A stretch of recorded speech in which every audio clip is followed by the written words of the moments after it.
আন্দোলনে কোনো এখন পর্যন্ত কোনো কেউ ট্যাগ দিতে পারে না। অনেক ষড়যন্ত্র হয়েছে, অনেক চেষ্টা হয়েছে, ঠিক কিনা? এবং আমাদের আন্দোলন অর্ধেক সফল হয়ে গেছে আলহামদুলিল্লাহ।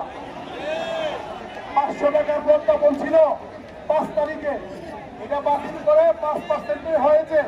এটা আমাদের প্রাথমিক বিজয় হয়েছে কিনা? আমরা কি মানছি? মানি নাই, এই জন্য আমরা এখানে আসছি।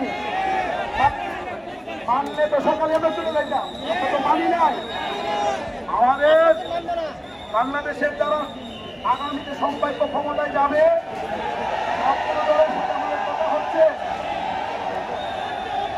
এমপি, জামাত, এনসিপি। আগামী দিনে তারাই তো সরকার গঠন করবে, এর বাইরে কেউ যাবে না। এমপি যাবে, জামাত যাবে, এনসিপি, তারা মিলেমিশে হয়তো সরকার গঠন করবে। 3 দলে আমাদের দাবির সাথে একমত।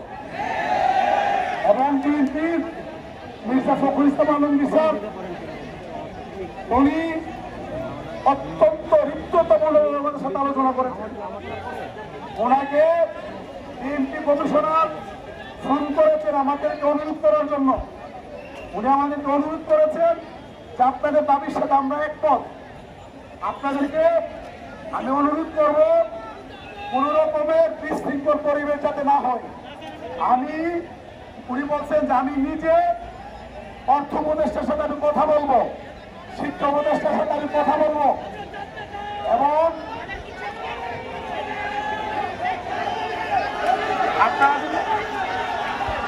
আপনারা যদি কথা বলেন,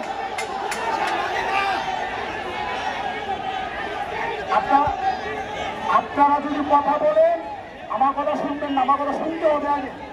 আমার কথা আগে বুঝেন। এই আন্দোলনের প্রতি আমার চেয়ে কারো বেশি মায়া নাই, আছে কারো নাই। কারণ আমাদের পকেটের টাকাতে আন্দোলন করি। ওই যে রবিবার আসছি, ফ্যামিলির সাথে আর কোনো সম্পর্ক নাই, সব ছেড়ে এখানে আসছি। সুতরাং আপনার চেয়ে অনেক বেশি মায়া আমার এই আন্দোলনের জন্য। আমাদের কথা শুনতে হবে, বুঝতে হবে আপনাদেরকে রিয়েলিটি। উনি বলছেন আপনাদের সাথে আমরা বারবার দফায় দফায় বসবো, কি হচ্ছে না হচ্ছে সব জানাবো। উনি বলতে যখন খুশি আমার এখানে চলে আসবেন। উনি নিজে দায়িত্ব নিয়েছেন, অর্থ উপদেষ্টার সাথে নিজে কথা বলবেন, শিক্ষা উপদেষ্টার সাথে নিজে কথা বলবেন। সুতরাং ওনাদের প্রতি আমাদের আস্থা রাখতে হবে। কিন্তু আমরা কি ওনাদের কথায় চলে যাই না? আমরা চলে গেছি?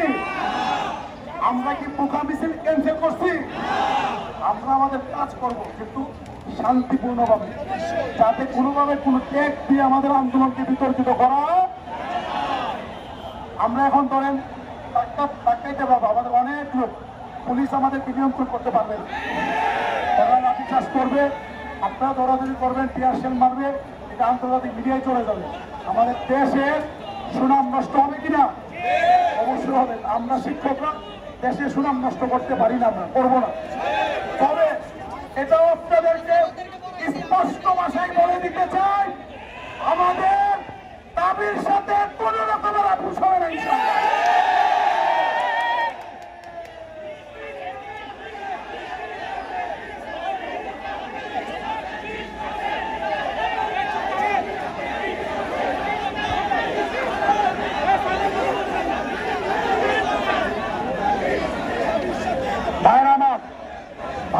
আমার কথা শুনেন, আমরা কি আমাদের শুনেন, আমাদের এই কর্মসূচিতে হাজার গুণ কঠিন এবং গুরুত্বপূর্ণ কর্মসূচি হচ্ছে আমাদের কর্মবিরতি। 6 লক্ষ সরকারের শিক্ষক কর্মচারী আজকে কর্ম থেকে তারা প্রতিষ্ঠান এখন একেবারে বন্ধর মতো। এটা সরকারকে বুঝতে হবে। আমরা প্রথম যেদিন বক্তব্য দিয়েছিলাম, আজকে আমাদের একই বক্তব্য। আমরা 6 লক্ষাধিক শিক্ষক কর্মচারী শ্রেণী কার্যক্রম বন্ধ করে দিয়েছি, পরীক্ষার ডিউটি বন্ধ করে দিয়েছি, অফিসিয়াল কাজ বন্ধ করে দিয়েছি। যতক্ষণ পর্যন্ত ন্যায্য দাবি মানা না হবে, আমার কোনো